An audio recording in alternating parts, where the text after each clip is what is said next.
आज मी जिरा राईस करते. टमाटा टाकला, जिरं टाकलं आणि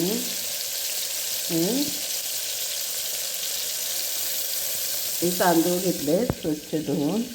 याचं हे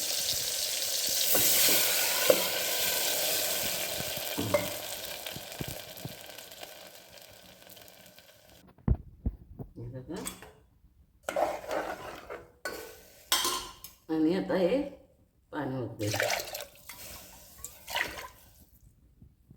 आणि मीठ टाकते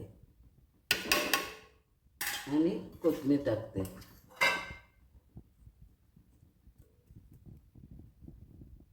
आता 3 शिट्ट्या देते. बघा मस्तपैकी झाले भात. लाईक करा, शेअर करा, कमेंट करा, बेल आयकॉनवर टिक करा. धन्यवाद.